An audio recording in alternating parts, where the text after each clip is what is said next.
Good evening, fellow Kenyans. Tonight, I invite every Kenyan to what I believe will become the most consequential national conversation since the adoption of our Constitution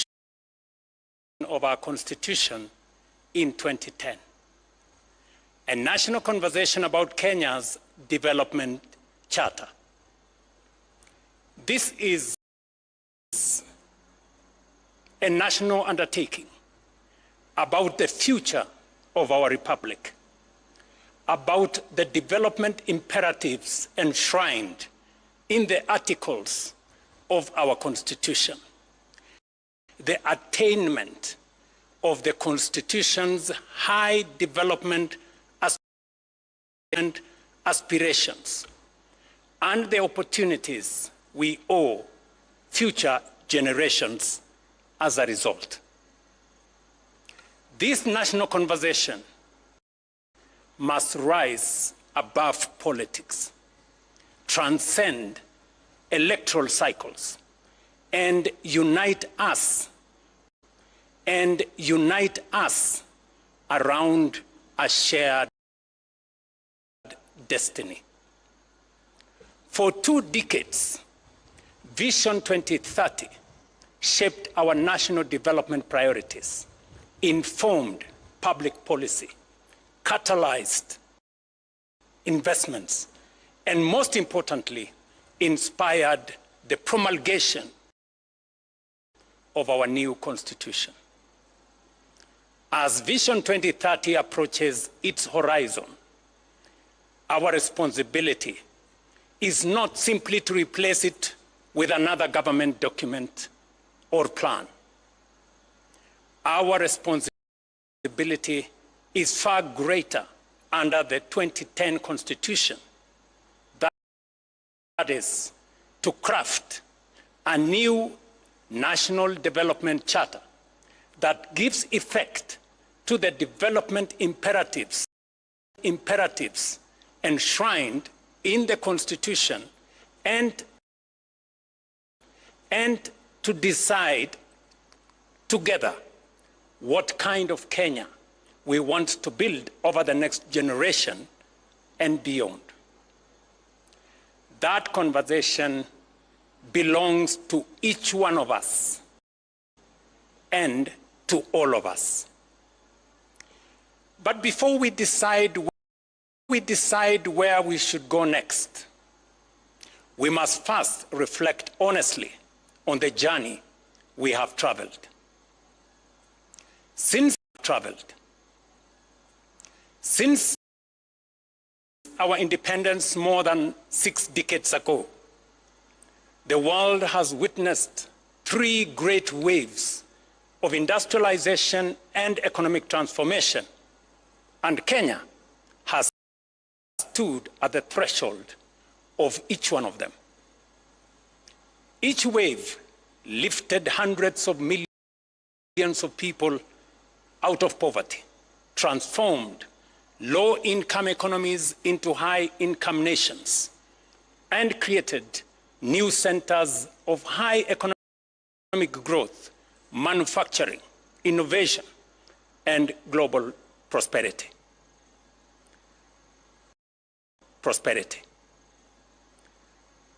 The first unfolded between the 1960s and 80s. It involved the East Asian tigers, including South Korea, Singapore, Taiwan, and Hong Kong, which transformed themselves into prosperous, high-income, industrialized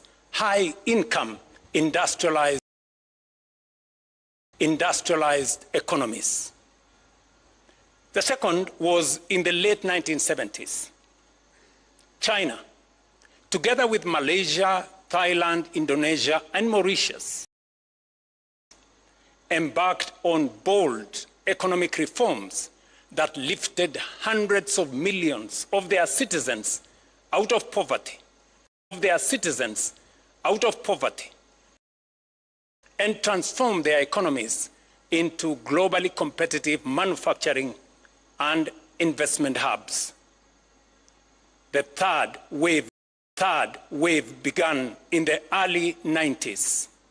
Vietnam, India, Bangladesh, and Cape Verde embraced reforms, expanded exports, attracted investments, and fundamentally changed the trajectory of their economies within one generation.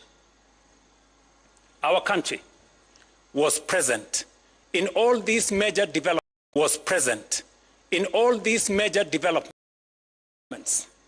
but we did not take full advantage of them. In 1965, for example, Kenya and South Korea each had a GDP per capita of approximately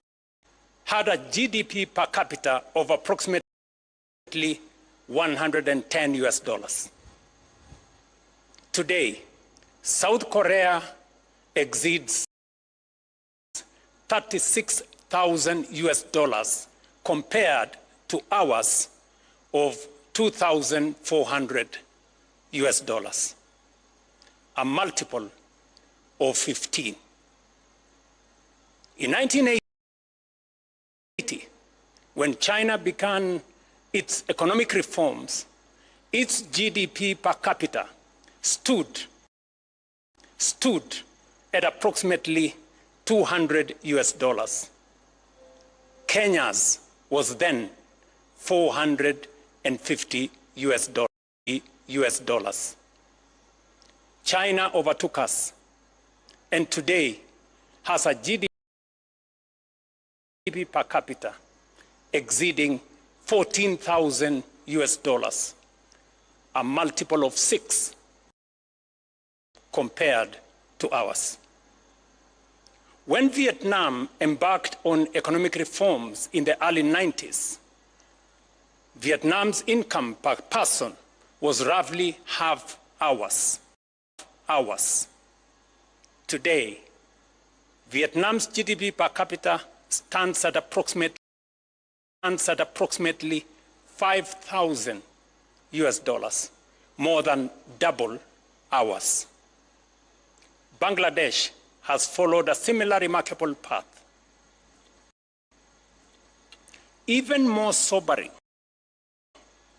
is the fact that we are now being challenged by countries much closer to home. Ghana's GDP per capita is about $3,200 US, roughly 30% higher than ours. While Zimbabwe, after enduring decades of profound economic hardship, has recovered to a GDP per capita of about $3,000 US, now slightly exceeding ours. The question we must ask ourselves candidly and honestly is why other nations have fulfilled so much of their potential while we have repeatedly fallen short. More importantly, what must we now do differently to ensure that the next chapter of Kenya's development story is fundamentally different from the last?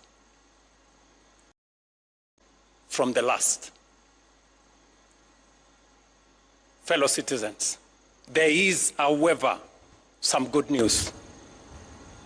We can, we must, and we shall together get it right this time round. History rarely announces the arrival of defining moments.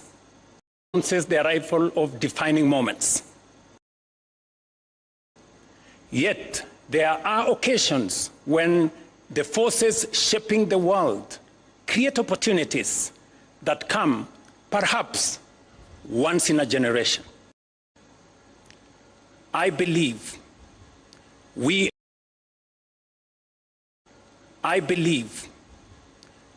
are on the threshold of one such historic moment.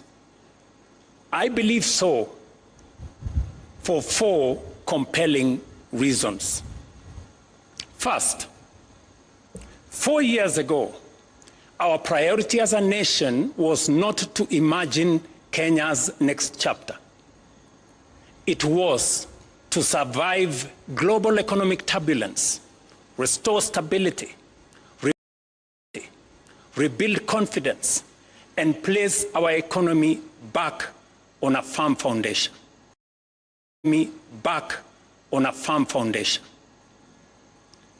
Together, we achieved that. We have restored macroeconomic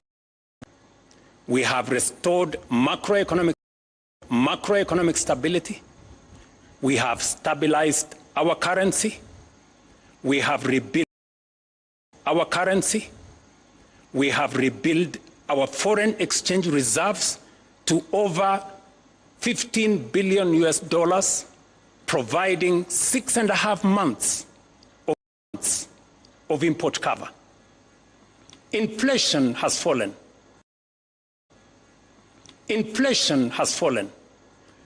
Borrowing costs have declined. Investor confidence has returned.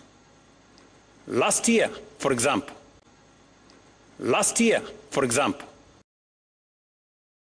Kenya attracted a record $3.2 billion in foreign direct investment, more than double the amount recorded in 2022.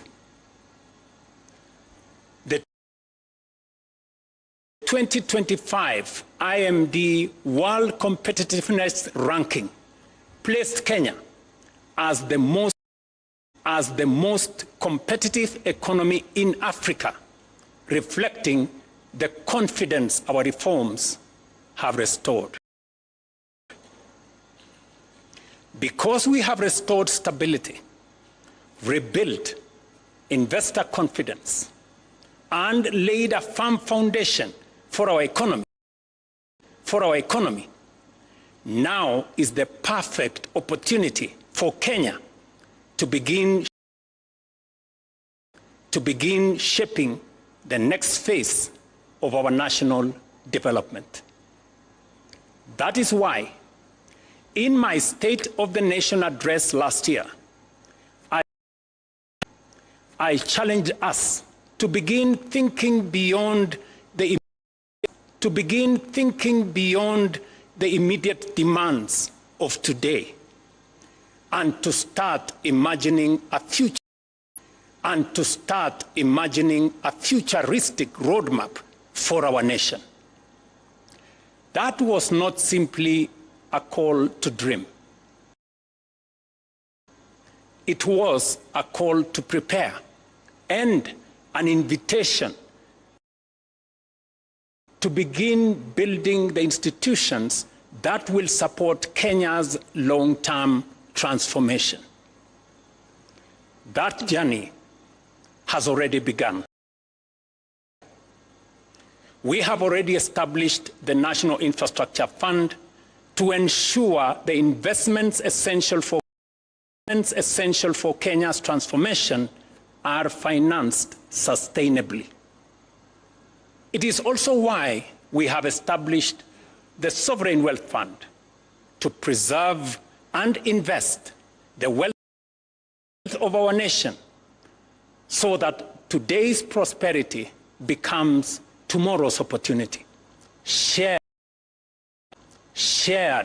fairly between present and future generations. Together, these institutions represent more than new opportunities. They embody a philosophy of nation building, that lasting prosperity is built through institutions that outlive governments, inspire long-term investment, safeguard intergenerational wealth, and provide confidence in our economy. The second reason why I believe this is our moment is because our current roadmap is approaching its destination. Vision 2030 has brought us this far, but it is approaching its horizon. It has served Kenya well. It transformed the way we think about national development, provided a common direction, inspired investment, guided policy in the public space, and demonstrated the power of long-term planning. But honesty also requires us to acknowledge that some of its ambitions remain unattained. In several respects, we are still falling short of even the very standards we set out for ourselves.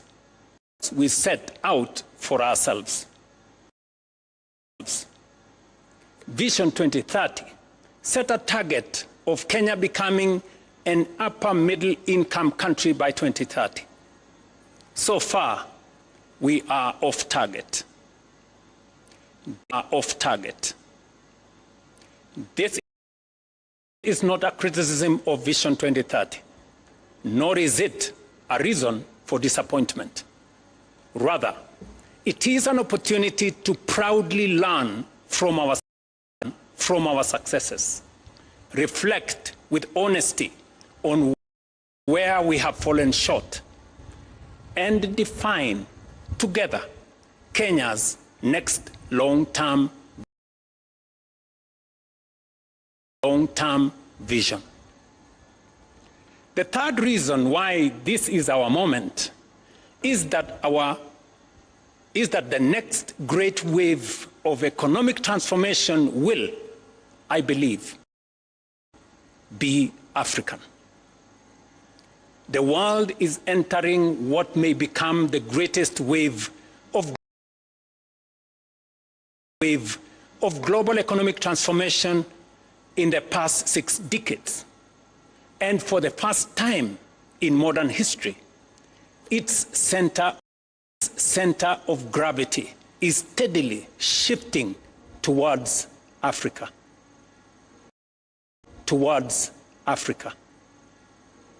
Our continent is the home to the world's youngest and fastest growing population, vast reserves of strategic minerals, immense renewable energy potential, abundant arable land, and rapidly expanding consumer markets. 9 of the world's fastest growing economies are in Africa. And by 2050, 1 in every 4 people on Earth will be African. Increasingly, global investors, manufacturers, innovators, and policymakers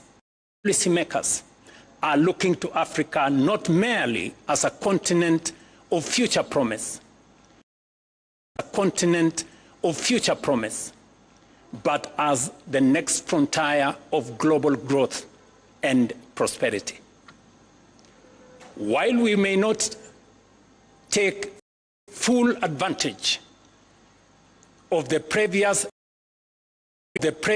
3 great waves of global transformation, we have a historic moment and a once-in-a-lifetime opportunity, not just to be part of, but to lead the next transformation.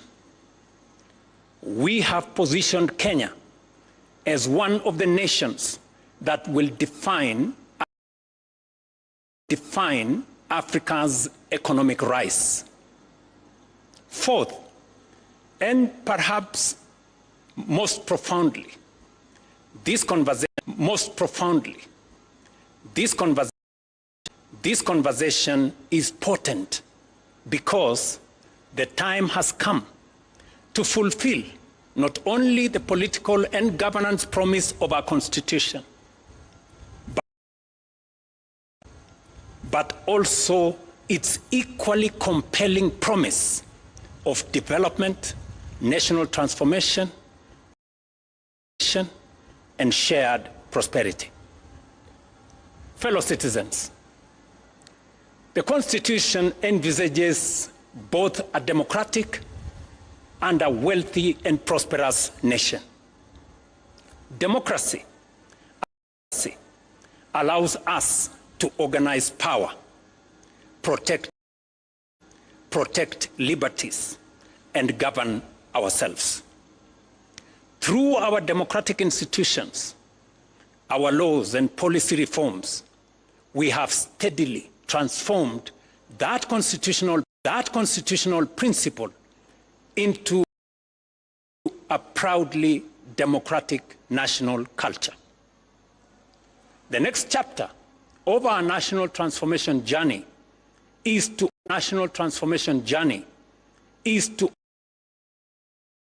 operationalize the Constitution's development charter. The Constitution establishes our national development mandate. It requires us to build a wealthy, economically developed, and prosperous nation, and defines what government must ultimately achieve. A nation that is just, inclusive, and sustainable. A nation where every Kenyan, regardless of circumstance or place of birth, has a genuine opportunity to thrive.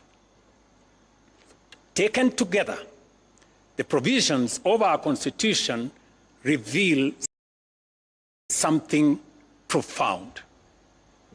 They affirm that the purpose of state power is not simply to administer the affairs of state, but to expand opportunity, promote human dignity, create wealth, and improve the lives of citizens. Development, therefore, is not simply a policy preference of those who govern. It is a constitutional imperative for the governed. While the Constitution's preamble commits us to build a nation founded on human rights, equality, freedom, democracy, social justice, and the rule of law, Article 10 of our Constitution speaks to patriotism, integrity, accountability, and sustainable development as among our highest national values. Moreover, our Constitution in Article 43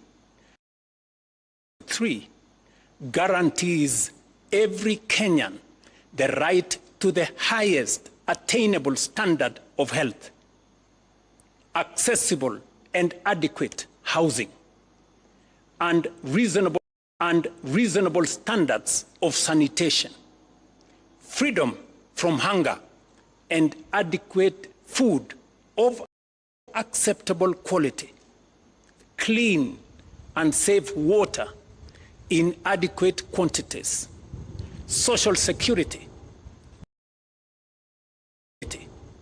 and education, standards of sanitation, freedom from hunger, and adequate food of acceptable quality, clean and safe water in adequate quantities, social security, and education.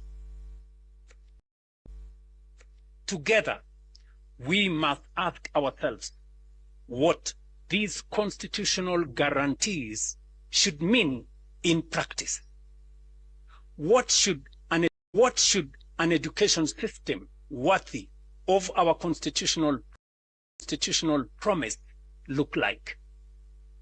What should define accessible and adequate housing for every Kenyan? What kind of health system is required to secure the highest attainable standard of health as is provided for in the Constitution? How do we ensure that no Kenyan experiences the indignity of hunger and that every family has access to adequate food of acceptable quality? How do we guarantee universal access to clean and safe water, meaningful social protection, and the opportunity for every citizen to live a life of dignity? Above all, what measurable outcomes should demonstrate that we are truly giving practical effect to these economic and social rights as contained in our Constitution? Equally, we have not defined with sufficient clarity what patriotism, equality, social justice, and sustainable development should demand of us as government. Prosperity becomes lived reality. We must not merely state what our Constitution says, all citizens. Yet, this prosperity becomes lived reality. We must not merely state what our Constitution says. Cannot fulfill themselves. We must lived reality.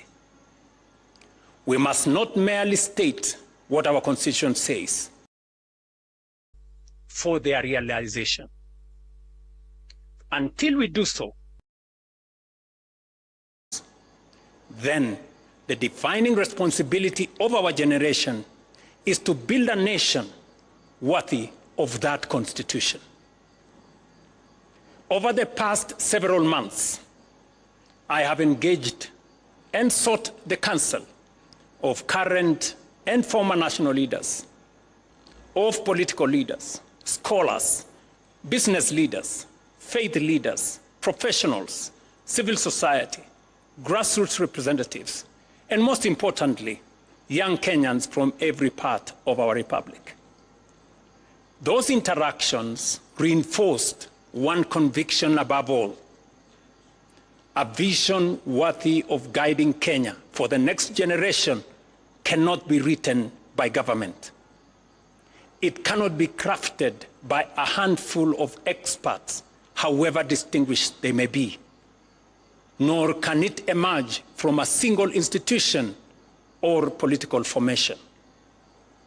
It must be forged through a genuinely people-driven, citizen-centered, and future-focused national process. One that draws upon the collective wisdom, experience, imagination, and aspirations of the Kenyan people, while remaining open to the very best ideas the world has to offer. It was in that spirit that I invited Professor Hiroyuki Hino, Professor Anyang' Nyong'o, and their distinguished colleagues to begin examining Kenya's future beyond. Fellow citizens, Article 3 of our Constitution places a solemn obligation upon every Kenyan to respect, uphold, and defend the Constitution. Every Kenyan. That duty extends beyond merely safeguarding its provisions. It obligates each one of us to build a broad national consensus on the destiny of our republic. The future of Kenya is too important to be left to politicians alone. It must be imagined, shaped, and built by each one and all of us. Patriotism, therefore, is not only measured by what we say about our country. It is also measured by what we contribute to it, what we build for it, and what we protect within it. Once we, as a people, define the national framework for realizing the aspirations in our Constitution, we will have settled the question of our destiny. Thereafter, the true contest of democracy should be about who has the best ideas, the soundest policies, and the best capability to take us there. The decisions we make today will determine whether our Constitution becomes the greatest instrument of our national transformation in our history, or the greatest opportunity we missed. The defining task of our generation, therefore, is to forge a shared national development charter that translates constitutional aspirations into deliberate action, measurable progress, and lasting national transformation. This is how constitutional ideals become possibilities. This is how rights become opportunities. This is how aspirations become achievement. And this is how prosperity becomes lived reality. We must not merely state what our Constitution says. We must fulfill its highest purpose. Fellow citizens, this is the conversation I invite our nation to have. It is not a conversation about producing another government document.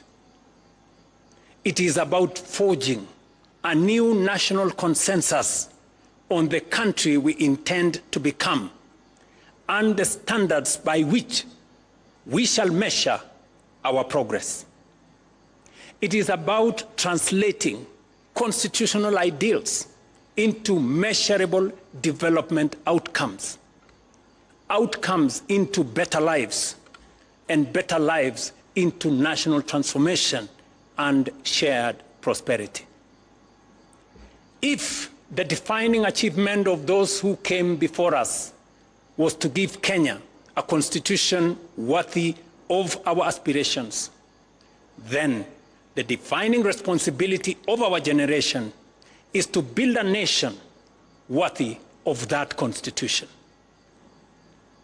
Over the past several months, I have engaged and sought the counsel of current and former national leaders, of political leaders, scholars, business leaders, faith leaders, professionals, civil society, grassroots representatives, and most importantly, young Kenyans from every part of our republic.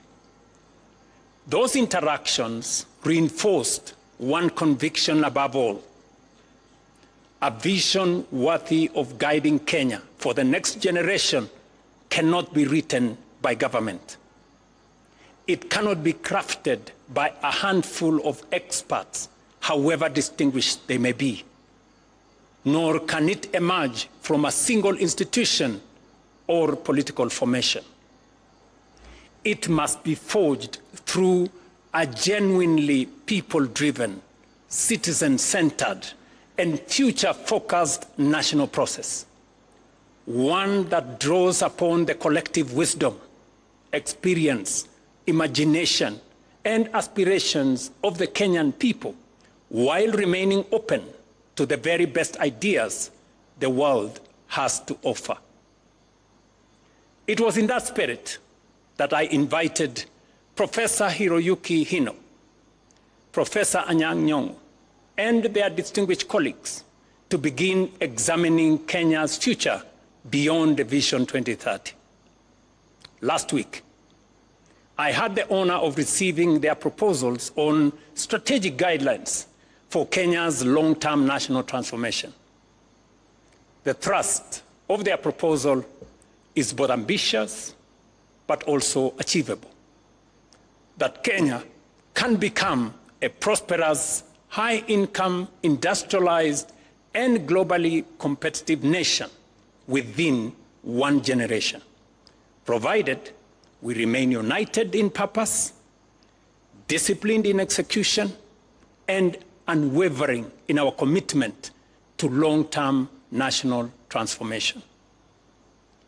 These proposals provide the foundation for a much broader national conversation, a conversation that now belongs not to government, nor to the authors of that report, but to every Kenyan. Fellow citizens, somewhere in Kenya tonight is a child too young to understand this address. Some may never remember Vision 2030. Others may never remember even this conversation. But they will live in the Kenya we choose to build. That is why this landmark national conversation is a once-in-a-lifetime opportunity. It is about all of us, and also the generations that will inherit the republic we will leave behind. Our Constitution places public participation at the very heart of governance. It is therefore not merely my desire, but my constitutional duty to ensure that the national vision, which succeeds Vision 2030, is shaped through an inclusive, transparent, people-driven, and genuinely national process.